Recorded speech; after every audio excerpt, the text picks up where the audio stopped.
Assalamualaikum warahmatullahi wabarakatuh. Alhamdulillahi rabbil alamin. Qala wa ma khalaqnas samaa wal arda wa ma bainahuma la'ibin. Wassalatu wassalamu ala nabiyina Muhammadin wa ala alihi wa ashabihi wa ummatihi ajmain. Sahabat sekalian, alhamdulillah kita bisa melanjutkan kajian kita kali ini dalam program Islam Futuristik episode yang ke-36. Kita akan melanjutkan kajian kita tentang Nabi Adam dan seputar munculnya kehidupan atau peradaban manusia modern di planet bumi yang kita tempati ini.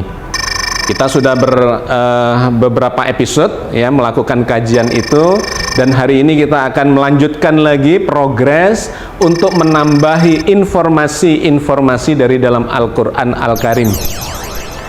Karena penciptaan Nabi Adam dan munculnya peradaban modern ini memang masih sangat misterius, tidak sepenuhnya atau belum sepenuhnya bisa dibuktikan secara ilmiah, tetapi Al-Quran telah memberikan clue, memberikan tanda-tandanya, memberikan informasi bocorannya kepada kita semua bahwa penciptaan Nabi Adam itu berjalan seperti yang dikemukakan oleh Al-Quran, termasuk proses munculnya peradaban modern di muka bumi ini.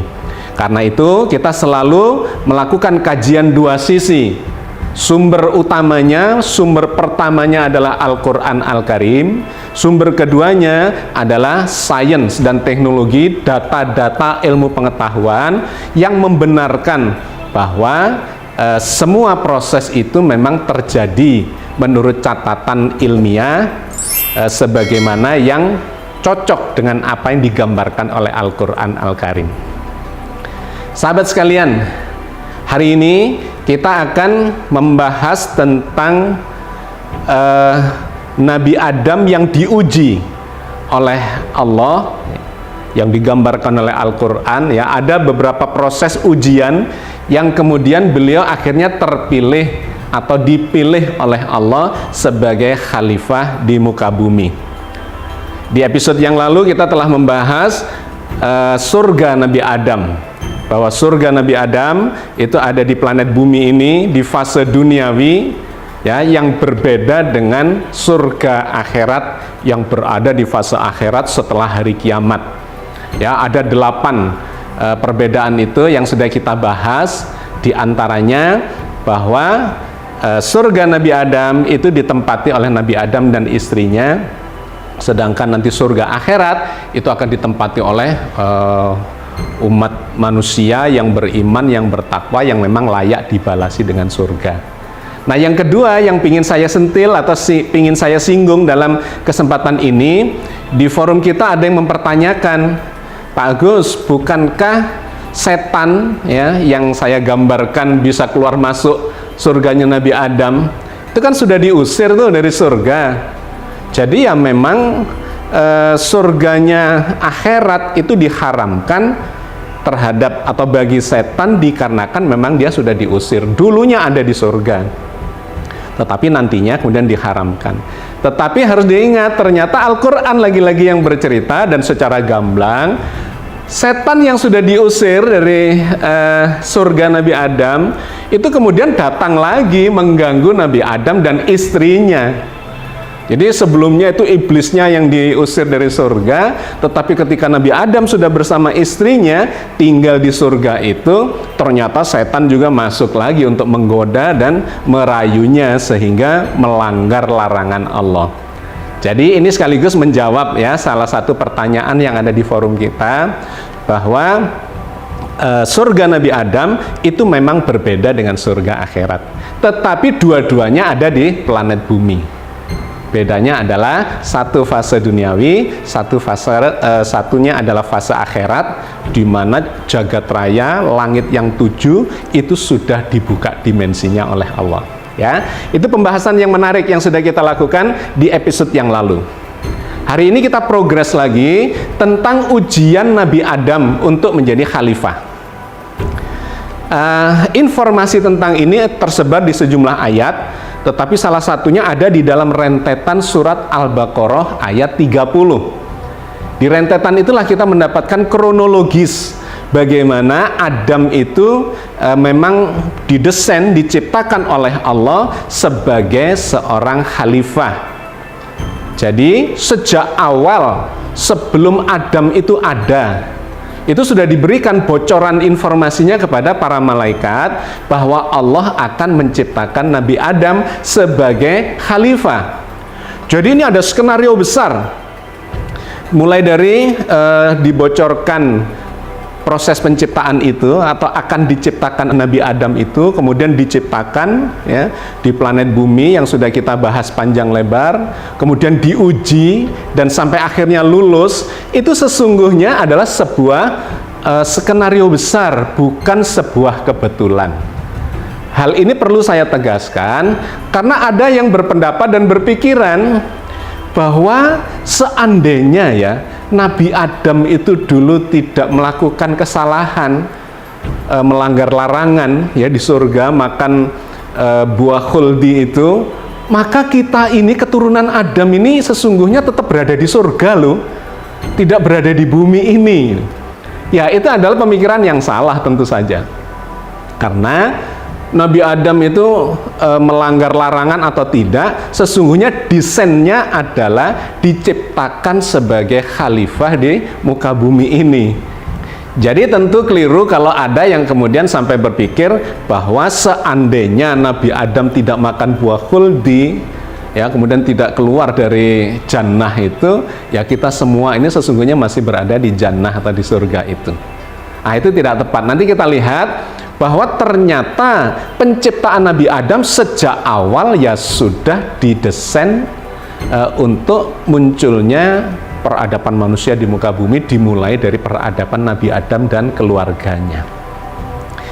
Oke, kita buka surat Al-Baqarah ayat 30, di mana Allah berfirman memberikan bocoran kepada malaikat tentang akan munculnya seorang khalifah di muka bumi ini, yaitu Adam. A'udzubillahi minasyaitonirrajim. Bismillahirrahmanirrahim. Wa idz qala rabbuka lil malaikati inni ja'ilun fil ardi khalifah. Qalu ataj'alu fiha may yufsidu fiha wa yasfikud dima. Wa nahnu nusabbihu bihamdika wa nuqaddisu lak. Qala inni a'lamu ma la ta'lamun. Ingatlah ketika Tuhanmu berfirman kepada para malaikat, sesungguhnya aku hendak menjadikan seorang khalifah di muka bumi. Mereka, para malaikat berkata, mengapa engkau hendak menjadikan khalifah di muka bumi itu orang yang akan membuat kerusakan padanya dan menumpahkan darah? Padahal kami senantiasa bertasbih dengan memuji engkau dan mensucikan engkau. Tuhan berfirman, sesungguhnya aku mengetahui apa yang tidak kamu ketahui. Ayat ini sering menjadi bahan kajian yang menarik karena memberikan clue awal tentang proses munculnya kehidupan modern, ya, peradaban manusia modern di planet bumi, yaitu munculnya Adam dan keturunannya. Karena ayat ini memberikan gambaran bahwa ketika Nabi Adam itu belum ada, itu sudah dibocorkan itu informasi kepada para malaikat. Ja'ilun fil ardi khalifah, akan menjadikan seorang khalifah di muka bumi.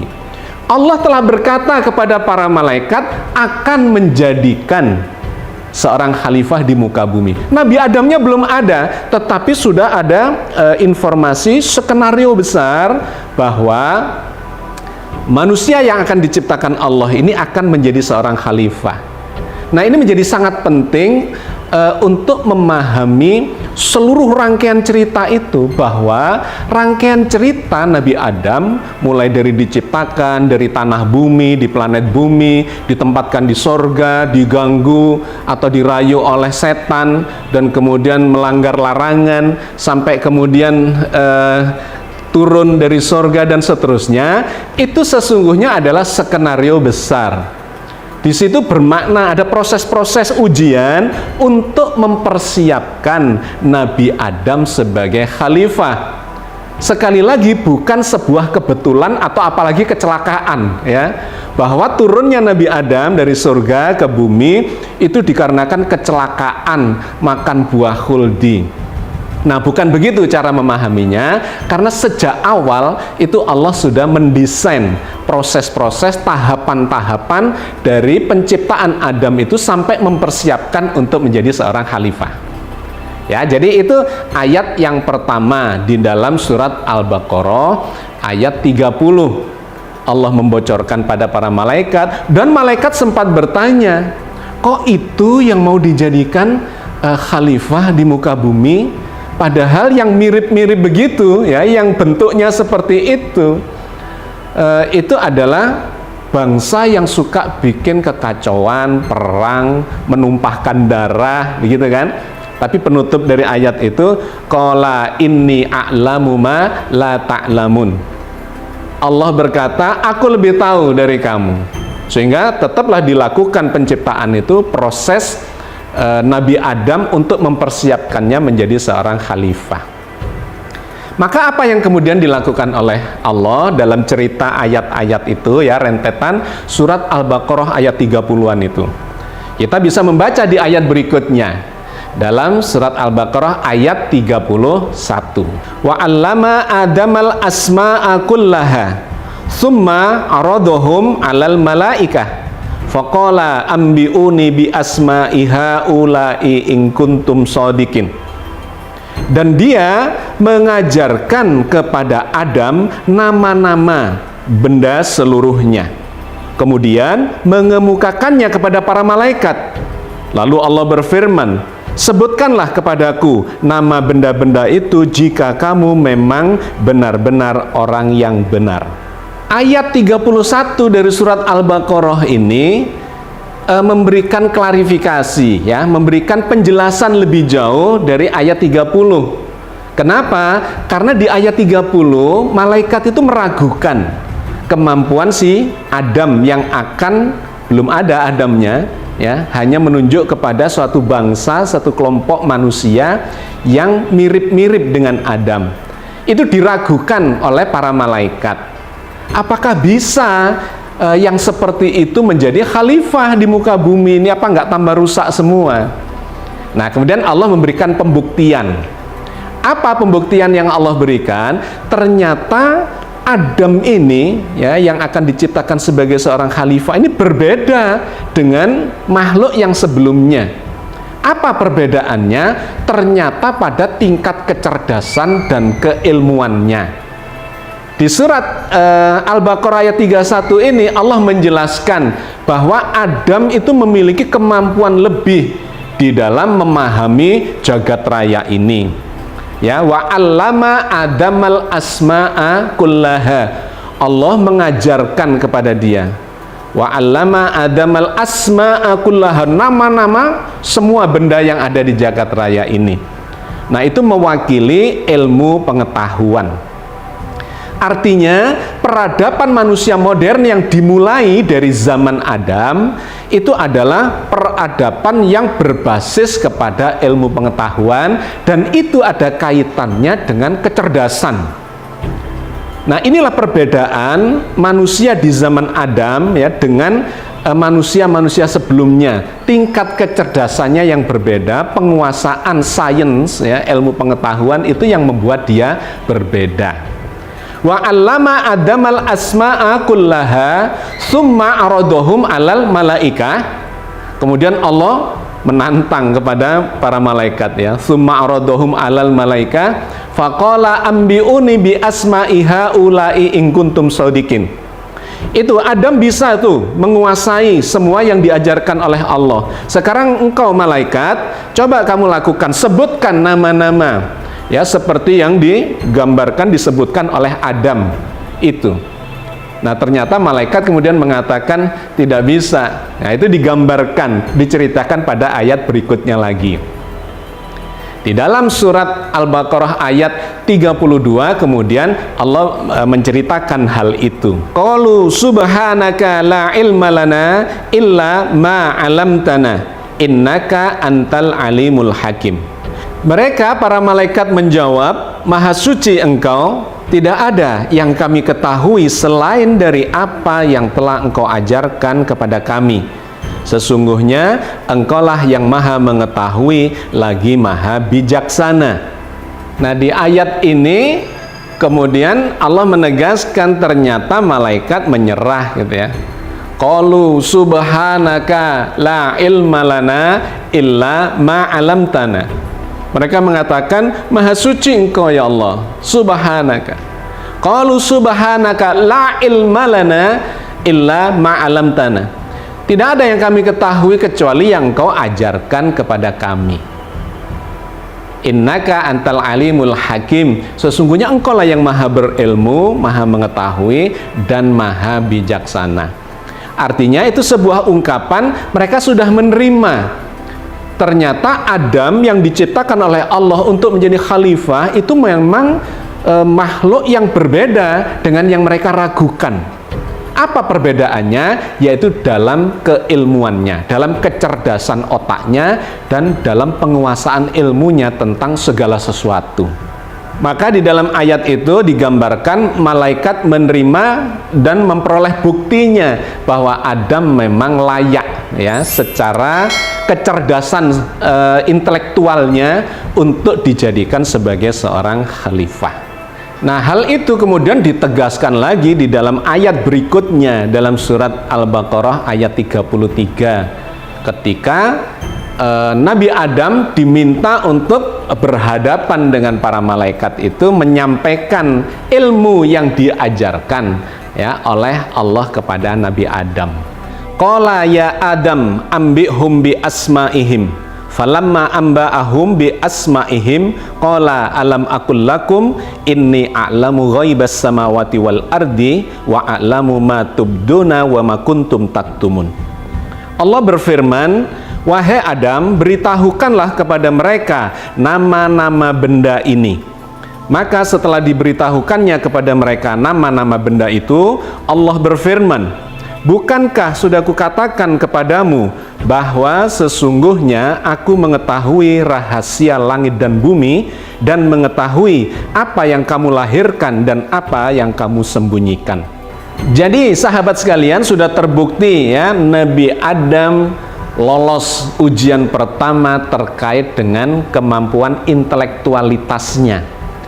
Tetapi untuk menjadi seorang khalifah, seorang pemimpin, itu nggak cukup hanya cerdas, pinter, ya, kemampuan intelektualitas yang tinggi, menguasai ilmu pengetahuan bahkan teknologi, tetapi harus lolos juga di sisi yang lain, yaitu terkait dengan sikap hatinya atau akhlaknya atau kecerdasan emosionalnya.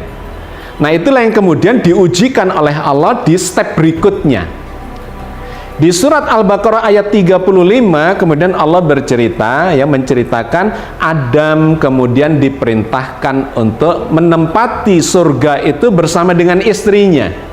Ya, jadi ini fase yang berikutnya lagi. Yang tadi yang awal itu adalah fase ketika Nabi Adam belum berkeluarga.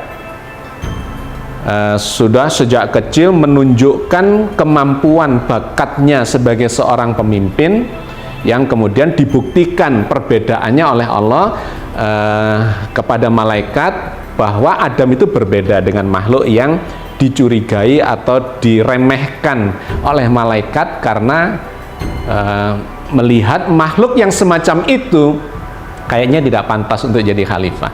Tetapi ini terbukti ya di step yang pertama. Nah, di step yang kedua kemudian Allah menceritakan di surat Al-Baqarah ayat 35 itu agar Adam yang kemudian sudah bersama dengan pasangannya, dengan istrinya, dengan Hawa, itu mendiami surga. Nah, kemudian Allah berfirman begini, wa qulna ya Adam uskun anta zaujukal jannata wa kula minha raghadan haitsu syi'tuma wa la taqraba hadhihi syajarah fatakuna minadz zalimin. Dan kami berfirman, wahai Adam, diamilah oleh kamu dan istrimu surga ini, dan makanlah makanan-makanannya yang banyak lagi baik di mana saja yang kamu sukai. dan janganlah kamu dekati pohon ini yang menyebabkan kamu termasuk orang-orang yang zalim. Nah, ini adalah fase yang kedua, ya, ketika Nabi Adam sudah berpasangan dengan Hawa. Nah, di situ Allah ingin menguji kembali, ya, menguji kembali ketaatan dia. Apakah orang yang cerdas ini taat kepada Allah? Apakah dia matang secara emosional? Apakah tidak gampang dirayu atau gampang dirayu oleh setan? Nah, di situ nanti kemudian setan itu masuk kembali ke surga itu untuk merayu Nabi Adam dan istrinya sekarang, ya, berdua mereka dirayu untuk melanggar larangan Allah, yaitu makan buah dari sebuah pohon yang oleh setan digambarkan sebagai sajaratul khuldi, buah keabadian, ya, atau pohon keabadian, yang kata setan kalau itu dimakan maka Nabi Adam itu bisa menjadi orang yang abadi, tidak akan mati selamanya dan bahagia di dalam surga bersama dengan pasangannya dan seterusnya, ya. Itu adalah rayuan dari si setan itu. Masuknya setan ke surga ini menunjukkan bahwa surganya Nabi Adam ini memang berbeda dengan surga akhirat, ya. Sudah seperti yang sudah kita bahas di episode yang sebelumnya. Di surga ini tanpa penjaga, ya, hanya ditinggali oleh Nabi Adam dan istrinya. Kemudian setan bisa keluar masuk mengganggu Nabi Adam, dan kemudian Nabi Adam tergelincir, ya, termakan oleh rayuan setan itu sehingga melanggar larangan itu, yang nanti ini akan kita bahas di episode yang lain. Tetapi di episode kali ini saya cuma ingin menunjukkan bahwa ini adalah ujian yang kedua dari Nabi Adam, sehingga dia ternyata terbukti sebagai manusia itu memiliki titik lemah terkait di fase kedua ketika terkait dengan pasangannya, ya, karena di situ kemudian dimunculkan nanti itu mereka akan kelihatan auratnya dan seterusnya, ya, sehingga menutupi dirinya dengan daun-daun surga. Itu ada kaitannya, godaan kehidupan di muka bumi ini salah satunya adalah muncul dari sisi pasangan, ya, wanitanya. Nah, disitulah kemudian Adam terbukti gagal untuk mentaati perintah Allah.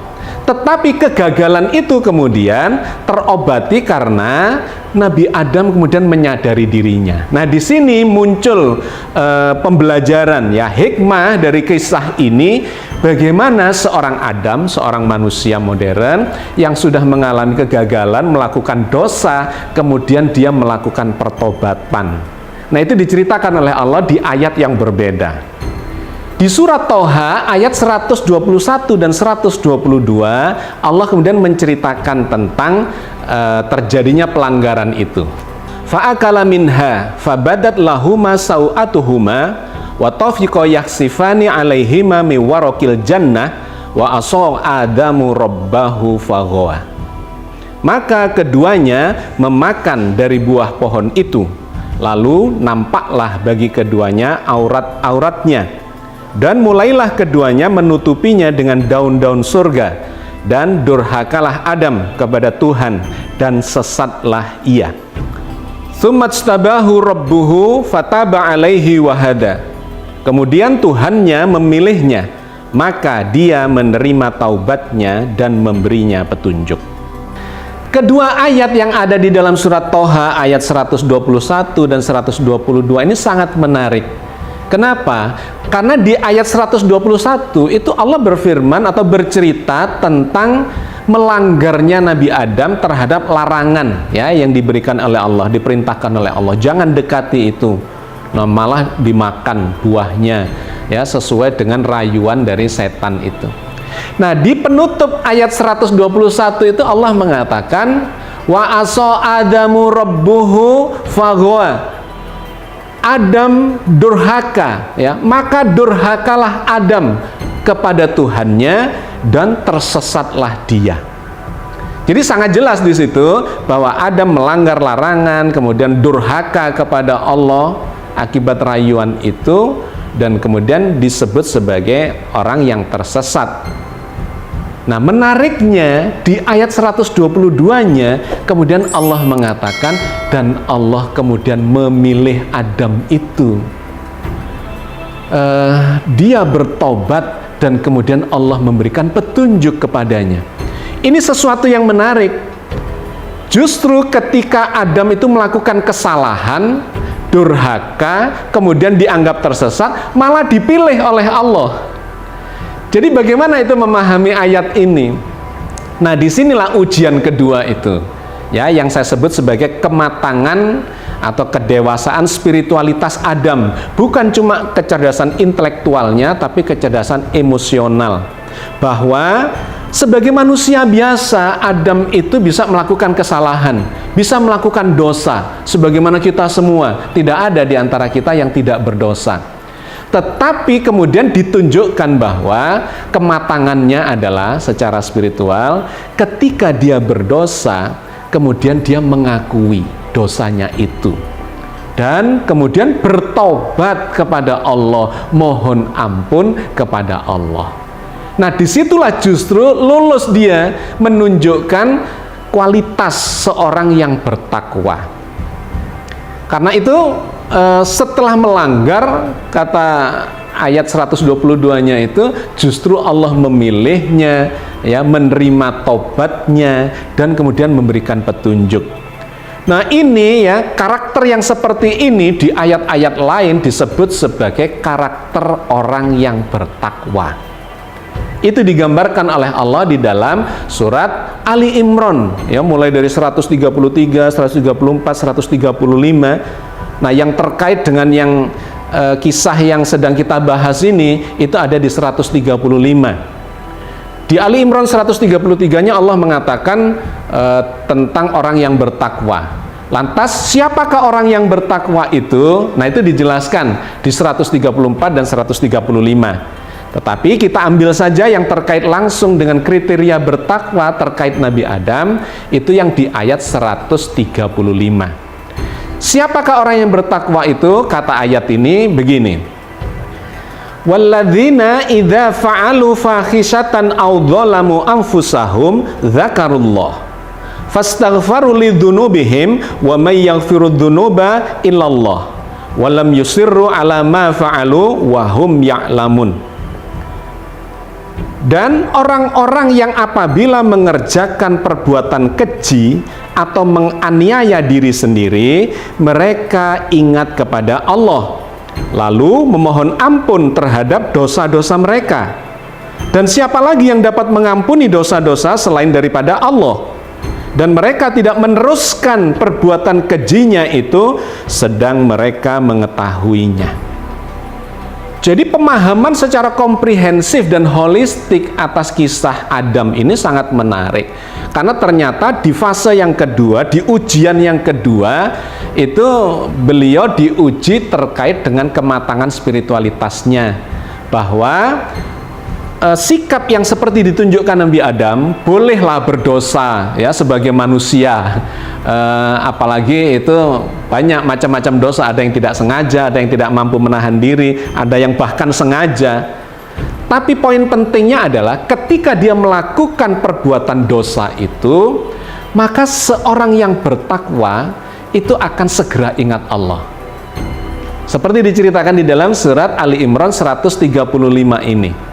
Segera ingat Allah dan kemudian memohon ampun, bertobat atas apa yang dilakukannya, ya, dosa-dosa yang dilakukannya itu. Walladzina idza fa'alu fahisatan aw dzalamu anfusahum. Ya, jadi orang-orang yang bertakwa itu adalah orang-orang yang berbuat fahisyah, berbuat fahsya, ya, keji dan zalim terhadap dirinya sendiri. Kemudian dia segera ingat kepada Allah. Walladzina idza fa'alu fahisatan aw dzalamu anfusahum dzakarullah. Dia segera ingat kepada Allah. Fastaghfaru lidzunubihim. Kemudian dia segera mohon ampun kepada Allah. Wa may yaghfiru dzunuba illallah. Siapa lagi yang bisa mengampuni dosa-dosa itu kecuali Allah. Wa lam yusirru ala ma fa'alu wa hum ya'lamun. Dan dia tidak melanjutkan perbuatan kejinya, perbuatan dosanya itu karena dia sudah mengetahui itu. Jadi sahabat sekalian, ini sangat menarik bahwa ternyata pelanggaran yang dilakukan Adam itu justru menjadi bukti bahwa Adam sebagai seorang manusia modern itu ternyata adalah orang yang bertakwa. Karena sesudah melakukan pelanggaran itu dia menyadari dosanya, kemudian mohon ampun kepada Allah, kemudian bertobat. Maka kata surat Toha ayat 122, maka Allah memilihnya sebagai seorang khalifah, kemudian menerima tobatnya dan memberikan petunjuk kepada dia. Jadi sahabat sekalian, sebagai kesimpulannya dalam episode kali ini, seluruh cerita Adam itu sesungguhnya adalah skenario besar, bukan sebuah kecelakaan, ya, tetapi sebuah kesengajaan ingin ditunjukkan kepada kita oleh Allah supaya menjadi pembelajaran. Ini loh tipikal seorang khalifah itu, ya, sejak nenek moyang kita itu Nabi Adam, yaitu orang yang cerdas secara intelektualitas dan matang secara spiritualnya, yang diklasifikasikan sebagai orang yang bertakwa. Sahabat sekalian, saya kira saya cukupkan ya sampai di sini. Mudah-mudahan ini memberikan gambaran ya yang melengkapi dari kajian-kajian kita sebelumnya tentang cerita atau kisah hikmah di seputar Nabi Adam dan munculnya peradaban di muka bumi ini. Mudah-mudahan Allah memberkati kita semua dan memberikan bimbingan dan petunjuknya kepada kita semua, mendapatkan hikmah-hikmah dari pembelajaran yang kita kaji kali ini. Amin ya rabbal alamin. Assalamualaikum warahmatullahi wabarakatuh.